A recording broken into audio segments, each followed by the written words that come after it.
Kalau kita tengok ke belakang sejarah, Pak, ya, saya pulang kampung ke Sumatera Barat, lalu saya ditolak di satu masjid, mungkin karena saya bersorban. Di kampung saya sendiri, Pak, di Solo waktu itu, Pak Manas itu wali kota Solo, Pak, adiknya mama saya. Jadi beliau dapat jadwal ceramah di satu masjid. Kebetulan saya pulang kampung, dia bilang, Der, bisa bantuin om nggak bisa pergi ceramah, pergi ke masjid itu, Badalin, di Badalin. Saya datanglah ke masjid itu. Habis sholat Isya bulan Ramadan, langsung tarawih. Imamnya langsung bilang, langsung sholat tarawih. Saya colek imamnya, Pak, ini penceramahnya ada. Saya diutus sama Pak Wali. Dia bilang apa? Maaf Ustaz, takmir masjid, bendahara masjid gak ada. Saya bilang, saya datang dari Bali bukan cari duit ke sini. Saya bawa duit, Pak. Kalau boleh dikasih saya kesempatan berceramah sebentar sebelum tarawih, saya bagi semua jamaah 100.000 satu orang. Mau dengarkan sebentar. Jadi nggak perlu bendahara masjid, saya tak perlu ketua masjid. Akhirnya jamaah ribut. Apa itu ribut-ribut? Bagilah Buya, itu ceramah. Akhirnya saya terpaksa, orang yang menolak itu terpaksa menyuruh saya ceramah. Kalau di Sumatera Barat tuh tempat ceramahnya sebelah itu, dekat ibu-ibu, Pak, sebelah ibu-ibu sebelah sini. Jadi mejanya di sana. Ibu-ibu tanya, kenapa Buya? Saya bilang, saya tidak diizinkan berceramah. Saya tahu kenapa. Karena saya bersorban. Mungkin bapak itu tadi, pengurus masjid, khawatir jangan-jangan jam aliran sesat. Waktu itu ada uang 5.000. Saya keluarkan, Pak. Bu, Iko orang mana kok? Aduh sini. Ini orang mana ini? Tuanku Imam Bonjol ini. Orang Minang, lebih besar Pak sorbannya dari saya. Jadi kalau ada orang Minang mengatakan orang Minang ini bukan budaya Minang, ada yang bilang salah. Karena Tuanku Imam Bonjol itu datuk di sana. Ya. Jadi imamah ini tajul mu'minin, sunnahnya Rasulullah sallallahu alaihi wasallam. Sunnah mustamilahnya Nabi. Pernah diminta oleh Ibunda Khadijah untuk jadikan kain kafannya.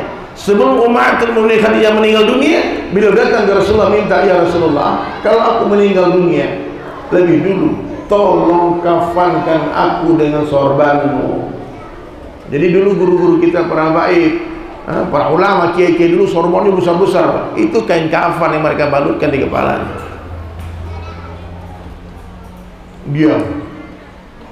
Saya bilang, seandainya baginda Rasulullah SAW Allah hidupkan hari ini, Nabi dihidupkan hari ini, lalu datang ke masjid ini, maka saya yakin Bapak Ibu akan usir beliau. Karena dia bersorban, berjenggot panjang, pakai gamis, pakai tongkat. Ya Pak. Kira-kira Pak kalau jumpa Nabi Pak? Oh Pak, maaf Pak, kami ini Muhammadiyah Pak, tidak ada kami sorban-sorban. Pendiri Muhammadiyah Kiai Haji Ahmad Dahlan bersorban, buka di Google gitu.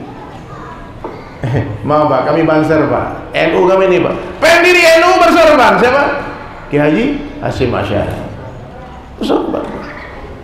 Terus gimana kalau tidak bersorban? Tidak berdosa, tidak masalah. Tapi kalau dengan imamah 2 rakaat dengan imamah kata Nabi lebih baik daripada 70 rakaat tanpa imamah. Dan saya punya salatnya nih Pak, memakai sorban ini saya langsung dapat dari Syahid Ahmad bin Muhammad Alawi Al-Maliki di Makkah. Saya berdua dengan tuan guru kita Ustaz Abdul Samad, beliau pasang sorban, diajarkan cara memasang. Ini sunnah ya. Jadi nggak usah diperdebatkan lagi kalau orang pakai sorban. Nggak usah ibu bisik-bisik, teroris, jangan. Pakai cilak mata sunnah, memotong kumis sunnah, pakai siwak sunnah, memanjangkan jenggot sunnah, memotong kuku sunnah, mencabut bulu ketiak sunnah. Banyak lagi sunnah Nabi. Pakai wangi-wangian sunnah. 18.000 jenis sunnah Nabi sallallahu alaihi wasallam. Amalkan semampunya, bukan semaunya. Makan, minum tangan kanan itu sunnah. Saya sudah survei Pak, tak banyak orang Islam yang bisa minum tangan kanan. Jadi habit, puluhan tahun minum tangan kiri, tak ada yang tegur. Memang nggak percaya, coba aja tengok. Nah, maka mulai hari ini mari kita berhijrah. Nggak usah ngomong tinggi-tinggi dulu. Makan tangan kanan, minum tangan kanan. Masuk masjid kaki kanan, keluar masjid kaki kiri. Masuk toilet kaki kiri, keluar kanan. Itu sunnah Rasulullah SAW. Orang Islam tak boleh jorok, tak boleh bau. Orang yang tak bersih istinjanya, kata Rasulullah, diancam siksa kubur. Maka laki-laki, saya mau tanya bapak nih, sunnah Nabi itu buang air kecil, berdiri apa jongkok? Jongkok, supaya cipratan najis tak terkena di kain kita. Itu maksud. Itu kalau diteliti dengan kesehatan, itu juga menjauhkan dari prostat dan sebagainya. Di balik sunnah ada kesehatan, di balik sunnah ada kejayaan, di balik sunnah ada kemuliaan. Insyaallah Pak ya. Jangan diremehkan, itu kan sunnah. Dulu sahabat menghidupkan sunnah karena itu sunnah. Hari ini umat akhir zaman meninggalkan sunnah karena itu sunnah. Tinggal boleh, kalau nggak mampu amalkan, bilang aja aku belum mampu, minta doanya Ustaz, saya belum mampu. Ya, ada mungkin di sini pegawai negeri, mungkin polisi, tentara, pengen panjangkan jenggot, dimarah sama komandan, sama atasan. Gimana solusinya? Terpaksa cukur jenggot, tapi cukurlah dengan air matamu, dengan kesedihan. Ya Rasulullah, minta maaf, sunnah yang satu ini insya Allah pas pensiun saya amalkan. Boleh, bukan dengan kesombongan. Oh, aku paling ganteng di kampung ini nih. Jangan. Insya Allah ya. Nah, jadi hadirin sekalian rahmatullah taala, perintah mengikuti Rasulullah itu adalah perintah Allah dalam Al-Quran. Qul in kuntum tuhibbunallaha fattabi'uni yuhibbukumullah. Wahai Muhammad, kabarkan kepada seluruh umatmu, kalau kalian benar-benar mencintai aku, fattabi'uni, ikuti aku, yuhibbukumullah, maka aku akan jadikan kamu kekasihku, habibku. Maka mulai hari ini Bapak Ibu sekalian ya, dengan semangat Maulid Nabi SAW, kita kembali kepada sunnah, hidupkan sunnah Rasulullah SAW.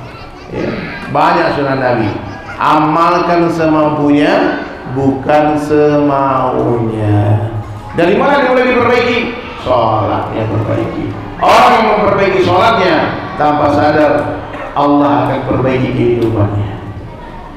Ya, laki-laki berjamaah 5 waktu di tempat azan dikumandangkan, ibu-ibu urgensinya di awal waktu karena mereka punya tamu bulan yang datang tiba-tiba, ditunda-tunda sholat, datang tamu, tercatat dosa meninggalkan sholat yang sengaja. Kemudian cintai para ulama, hadirin sekalian, datang ke majelis-majelis ta'lim. Bapak Ibu jangan ikut-ikutan mencela ya. Hari ini di sosial media banyak orang mencaci maki. Jadi tinggalkan perdebatan meskipun kita benar, itu perintah Nabi. Pak, kalau perdebatan itu sudah terjadi caci maki, saling menghina, merendahkan, meninggalkan perdebatan itu bukanlah sebuah tindakan yang lari dari kebenaran, tapi itu perintah Allah. Bapak kalau berdebat dengan orang-orang jahil, Pak, bukan iman yang naik, Pak, darah kita naik, Pak. Betul nggak? Orang bodoh itu, Pak, maaf, kata Imam Syafi'i dalam kitab beliau, di Muqaddimah kitab beliau, ketika aku berdebat dengan orang alim, aku tidak pernah kalah. Dan ketika aku berdebat dengan orang-orang jahil, orang bodoh, aku tak pernah menang. Jadi orang bodoh itu, Pak, dia menang terus.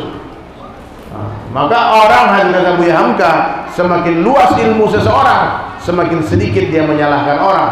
Orang kalau tinggi ilmunya, mudah dia terima perbedaan. Tapi kalau orang belajar ke satu guru, nggak susah, Pak. Pokoknya dia kok yang betul ya. Yang sahih itu saya nih katanya. Kalau bapak tuh berlebih-lebihan, kalau kamu kok kurang nih. Yang pas aneh nih, ini bahaya nih, Pak. Kalau sudah punya pikiran kayak gitu, Pak, bersiap-siaplah celaka dunia akhirat. Tawadhu'kan hati, letakkan diri di bawah rumput. Allah beri 2 mata, satu mata selalu melihat kebaikan orang lain, satu mata melihat keburukan diri sendiri. Paham, Pak? lihat orang tua saya lebih baik dari saya. Kenapa? Mereka lebih duluan beramal soleh dari saya, pasti pahala mereka lebih banyak daripada pahala saya. Kalau mereka anak-anak muda, katakan adik-adik itu lebih baik dari saya. Kenapa? Saya lebih duluan bermaksiat daripada mereka, pasti dosa saya lebih banyak daripada dosa mereka. Maka ucapkan kalimat ini setiap hari, tolong diikuti ya. Sebaik-baik saya. Mana suaranya jamaah? Sebaik-baik saya, lebih baik orang lain. Seburuk-buruk orang lain, lebih buruk saya. Nah, itu kalimat. Coba diulangi.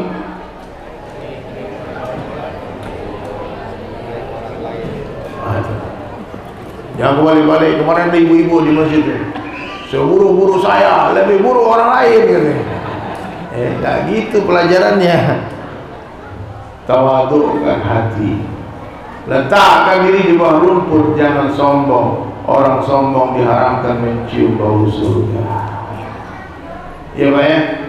Kemudian hadirin sekalian, tasihun ya, luruskan niat sebelum beramal, sedang beramal, setelah beramal, banyak-banyaklah istighfar. Orang-orang ikhlas itu hadirin sekalian hebat. Sebesar apapun kebaikan dia kepada orang, dia lupakan. Tapi sekecil apapun kebaikan orang kepada kita, ingat terus. Bapak itu pernah bantu saya, bapak itu pernah kasih saya minum, bapak ibu itu pernah kasih saya, pernah bantu. Ingat, sekecil apapun kebaikan orang kepada kita, diingat. Sebesar apapun kebaikan orang kepada kita kepada orang, lupakan. Itu ikhlas. Tidak boleh dalam Islam itu mengungkit-ungkit pemberian pun. Bapak pernah dengar nggak orang ngomong, kalau bukan karena saya nggak jadi orang dia itu? Hah? Pertama datang dari kampung ke Jakarta, makan beraknya di rumah saya. Saya yang sekolahin dia. Ini Pak orang yang tak paham agama, orang yang mengungkit-ungkit pemberian, menghitung-hitung jerih payahnya terhadap orang lain, itu orang yang tidak beradab. Itu akan membakar kebaikan kita. Oh, sombong dia sekarang, dulu kan saya tuh. Tidak usah. Sebesar apapun, ingat Pak ya, sebesar apapun kebaikan kita kepada orang, lupakan. Sekecil apapun kebaikan orang kepada kita, ingat.